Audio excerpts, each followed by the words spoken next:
अल्लाहू अकबर। 10 मुहर्रमुल हराम का दिन है। फजर की नमाज हुई। इमाम अली मकाम इमाम हुसैन ने नमाज पढ़ाई।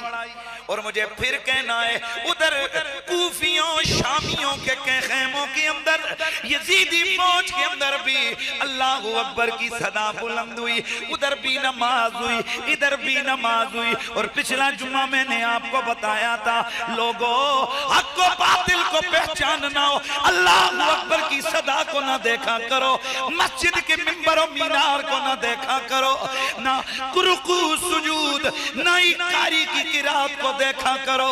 हक को पहचानना हो तो मुसल्ले पे खड़े इमाम को देखा करो।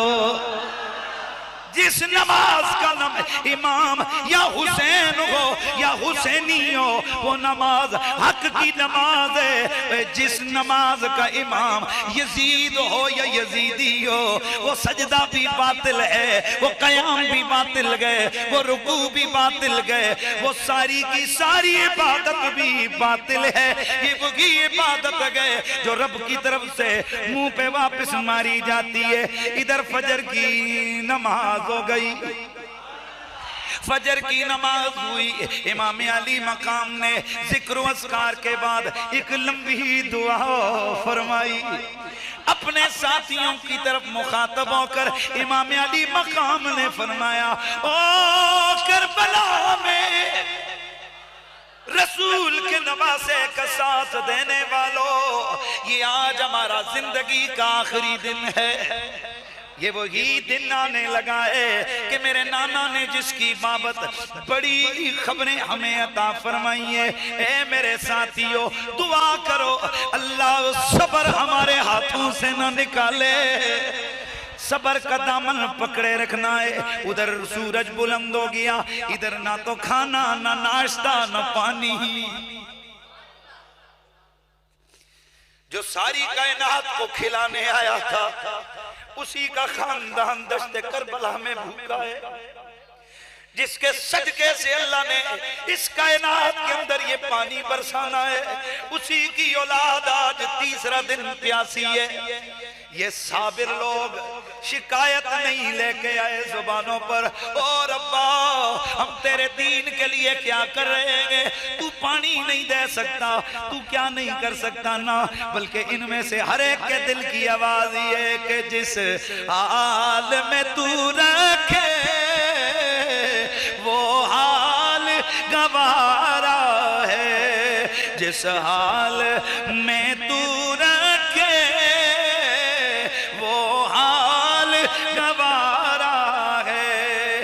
इतना तो ये तू कह दे, ये बंदा हमारा है।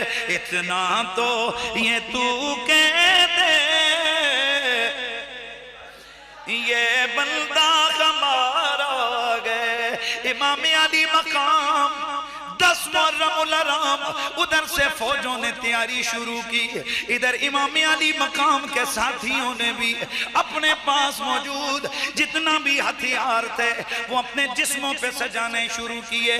दोनों तरफ से जंग की तैयारी हुई। इमाम अली मकाम ने घोड़े को एड़ लगाई, दोनों फौजों के बीच में खड़े हो गए। जाकर यजीदी फौज के लश्कर के सामने आपने एक खुतबा दिया।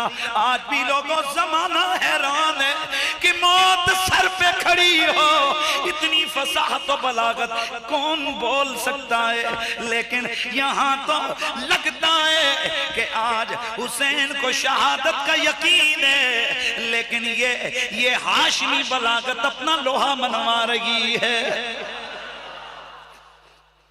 आप उनके सामने खड़े हुए, खुतबा दिया, फरमाया फंसिबूनी, और यजीदी लश्कर वालों, तुम में से जिसको पता है कि हम कौन है उसे पता है, जिनको नहीं पता हुसैन उन्हें बताना चाहता है। और ये देखिए, ये वो वकील सफाई होता है ना, वो कहीं ना कहीं से किसी न किसी तरफ से अपने मोक्कल को बचाने की, बोलो कोशिश करते, वो कहते जी असल में गोली तो चली थी पर उसको ख्याल नहीं था कि आगे कोई बंदा खड़ा है वगैरह वगैरह, है ना। इमाम अली मकाम इन कुत्तों को कयामत तक के लिए बेनकाब ऐसे करके गए हैं कि इनका वकील जब भी इनकी वकालत करेगा उसकी शिकस्त उसका मुकद्दर होगा। हाँ, ताकि कल कोई ये ना कह सके हो जी उनमें से तो कोई वो थे जिनको पता ही नहीं था कि ये नवासे रसूल है जिसे हम लड़ रहे हैं, लिहाजा बस चंद 1 2 4 को पता था, बाकियों को पता नहीं था। इसलिए इमाम अली मकाम ने इस दलील का भी रद्द किया और इमाम अली मकाम लश्कर के सामने खड़े हो गए। आपने फरमाया फंसिबूनी फंजुरू मन अना, ए यजीदी लश्कर वालों, ओए जरा मेरा नसब चेक करो, मेरा नसब पहचानो, मैं तुम्हें बताना चाहता हूँ कि मैं कौन हूँ। ओए जरा मुझे देखो मैं हूँ कौन। सुमरजीऊ इला अनफुसिकुम, फिर अपने आप से सवाल करना। वआतिबूगा फंजुरू हल यहिल्लु लकुम क़त्ली व इंतिहाउ का हुर्मती। ओए मेरा नसब सुनो, मेरा तारुफ सुनो, उसके बाद फिर तुम अपने आप से सवाल करके खुद फैसला करना कि क्या हमारा कत्ल और हमसे लड़ना, हमारी इज्जतों को पामाल करना, क्या तुम्हारे लिए जायज है या ना जायज है। अलस्तु इब्नु बिन्ते नबीयिकुम इब्नु वसीगी व इब्नु अम्मीगी व अव्वलिल मुमिनीन बिल्लाहि वल मुसद्दिक़ु लिरसूलिही बिमा जाअ बिही मिन इंद रब्बिही। इमाम अली मकाम खड़े हुए, आपने फरमाया ओए मुझे पहचानो मैं कौन हूँ, क्या मैं तुम्हारे नबी की बेटी का बेटा नहीं। सुभान अल्लाह की सदा जाग के बैठिएगा। क्या मैं तुम्हारे नबी की बेटी का बेटा नहीं हूँ? क्या मैं अल्लाह के वसी जिसने सबसे पहले कलमा पढ़ के अल्लाह के नबी की तस्दीक फरमाई, क्या मैं रसूलुल्लाह के चचा के बेटे मौला अली का बेटा नहीं हूँ? अवलैसा हमजा तो सय्यदुश्शुहदाए अम अबी, और क्या अमीर हमजा जो सय्यदुश्शुहदाए क्या वो मेरे वालिद के चचा नहीं है? अवलैसा जाफर शहीद तैयार जुलजनाहैन अम्मी। वे लोगों क्या तुम्हें पता है, तुम्हें ये मालूम नहीं है कि मेरा चचा जाफर तैयार है। अवलम यबलुकुम क़ौलुल मुस्तफ़ीदुन फ़ीकुम अन्न रसूलल्लाह क़ाल ली व लिअख़ी आज़ान सय्यदा शबाब अहलिल जन्ना। और क्या तुम्हारे पास नबी पाक की ये बात, ये हदीस नहीं पहुंची कि अल्लाह के नबी ने मेरे और मेरे भाई हसन के लिए फरमाया था कि ये हसन और हुसैन दोनों जन्नती जवानों के सरदार हैं।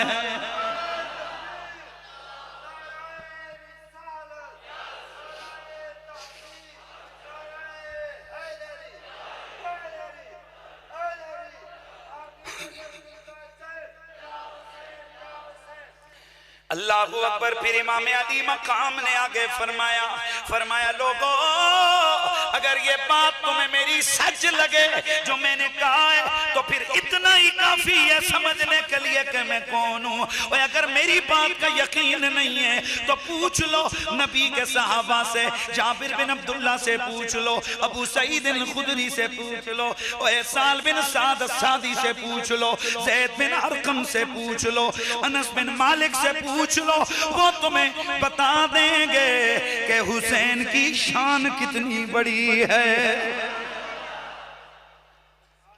देखो हमसे लड़ने से पहले हमारा ये पूरा तारुफ अपने ज़हन में बिठा लो। और फिर मैं तुमसे ये भी पूछता हूं कि इस वक्त पूरी कायनात के अंदर मेरे सिवा किसी रसूल का कोई नवासा है? किसी रसूल की बेटी का कोई बेटा है? फवल्लाहि मा बैनल मशरिक़ वल मग़रिब इब्नु बिन्त नबिय्यिन गैरी मिनकुम वला मिन गैरिकुम। और न तुम्हारी इस उम्मत में और न कोई और तो नबी है ही नहीं है इस धरती पे। किसी नबी का कोई भी नवासा इस धरती पे सिवाय हुसैन के जिंदा नहीं है। अना इब्न बिन्ते नबीकुम खासा, मैं अकेला ही रसूलुल्लाह का नवासा यहाँ पर तुम्हारे सामने मौजूद हूँ। अखबिरूनी ततलबूनी बिक़तीलिन मिनकुम क़तलतुहु औ मालिन लकुम इस्तहलक्तुहु व बिक़िसासिन मिन जराहा। भाई हमेशा किसी के खिलाफ लड़ा जाता है तो उसके तीन सबब होते हैं। क्या मैंने तुम में से किसी का कोई कत्ल किया है? क्या मैंने तुम में से किसी का कोई माल चुराया है? क्या मैंने तुम में से किसी का कोई ज्यादती करते हुए कोई बंदा जख्मी किया है? और जब ये तीनों काम नहीं है तो फिर मुझे बताओ तुम्हारे लिए ये कैसे जायज हो गया कि तुम रसूल के नवासे के खिलाफ तलवारें निकाल कर इस खानदान को मिटाने के दर पे हो? इसका जवाब तो नहीं था। और आपको पता है कि जब मुनाफिकों और खबीसों के पास जवाब न हो, उनका तरीका होता है वो बक बक करते हैं। शिमर लईन कहने लगा, हुसैन लंबी चौड़ी बातें न कर, हम यजीद के सिपाही हैं, ऐसा कर दो ही कामों में से एक काम कर, या तो यजीद की बैत का ऐलान कर या बसूरत दीगर मरने के लिए तैयार हो जा।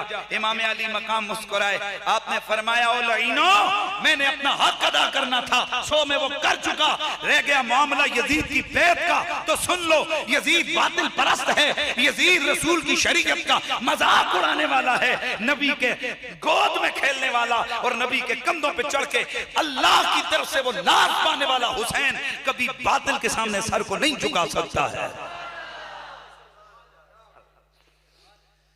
इमाम अली मकाम का ये खुतबा हुआ, इस खुतबे के कुछ न कुछ आसार नजर आए।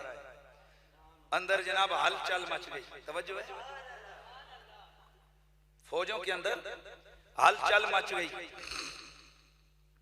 एक दूसरे से चेमे गोइयां शुरू हो गई। यार ये कोई कहता है पता नहीं था, कोई कहता है ये देखो ये कैसे हमारे लिए जायज हो सकता है, वगैरह वगैरह वगैरह वगैरह। जब ये हालात बिगड़ते देखे इब्ने अम्र बिन साद ने अपनी फौजों से कहने लगा, ए बुज़दिलो, तुम्हें क्या हो गया कि एक बंदे की बातों में आकर तुम्हें ये बातें कर रहे हो, और ये झूठ बोल रहा है। अल्लाह अकबर, ये आवाज इमाम अली मकाम के कानों में पड़ी। आपने फरमाया, अल्लाह की इज्जत की कसम है, जब से हुसैन ने आंखें खोली उसने कभी झूठ नहीं बोला है।